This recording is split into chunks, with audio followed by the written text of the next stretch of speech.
మా ఊళ్ళో కాయ కష్టం చేసి చెమట వచ్చి రూపాయి పోగేసి సొంత స్థలం కొనుక్కుని సొంత స్థలం ఇల్లు పెడితే లంచాలు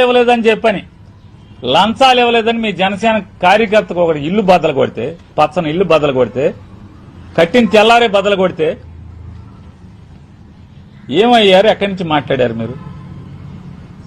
కనీసం కుల రవీంద్రకి ఫోన్ చేసి బుద్ధి లేదా నీకు, అసలు ఇల్లు కొడతామంటే ఆ పచ్చని ఇల్లు బుద్ధి లేదా అని చెప్పని అడిగారా మీరు? అంటున్నారు ఎంతమంది కార్యకర్తలను తంతున్నారు, కీళ్ళెర కొడుతున్నారు, ముఖం బగల కొడుతున్నారు, ఇంటికెళ్లి కాళ్లు పట్టించుకుంటున్నారు. ఎక్కడ స్పందించారు సార్? లేదు కదా. కాకపోతే మీరు మీ ఇష్టం అది.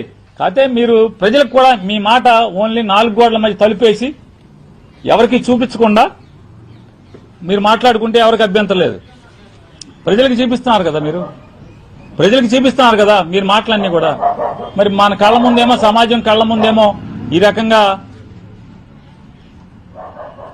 జనసేన వాళ్ళకి మామూలుగా ఎన్ని బాధలు, ఎన్ని నిజంగా వాళ్ళ అపోజిషన్ జగన్ గారి గవర్నమెంట్ లో కూడా జనసేన వాళ్ళకి బాధలు లేవు. ఈ బాధలు లేవు అసలు.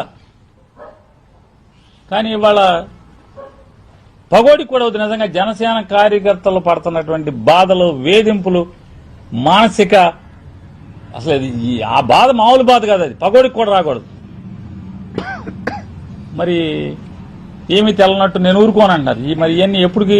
ఇంకా 5 ఏళ్లు, ఇంకా 3 ఏళ్లు ఉంది. 3 ఏళ్లు కూడా అప్పటికి తీస్తారా మీరు? సంతోషం. మాకేంది, అది మీ ఇంటర్నల్ ఇష్యూ అనుకోండి, మీరు చూసుకోండి. ఇక ఆయన చెప్తారు, ఏమంటారు, మనం వెళ్ళి మహారాష్ట్ర వెళ్ళి ప్రచారం చేసి వస్తే 95% స్ట్రైక్ రేట్, మనం వెళ్ళిన చోట 95% గెలిచిందని చెప్తున్నారు. ఇక్కడ 100% స్ట్రైక్ రేట్ అని చెప్పారు. వారు ఇంకోటి కూడా చెప్పారు, మీలో ఆయన మాట్లాడింది, కార్యకర్తల ఉద్యమిల్లారా, మీలో సత్తు ఉంటే, సరుకు ఉంటే మీరు ఎదగాలి, మీరు నాయకత్వం, మీరు నాకెందుకైనా కుదరదు, మీరు బాగా ఎదగాలి, ఎమ్మెల్యేలు అవ్వాలి. 100% స్ట్రైక్ రేట్. అప్పుడు ఎవడాడు ఎమ్మెల్యేలు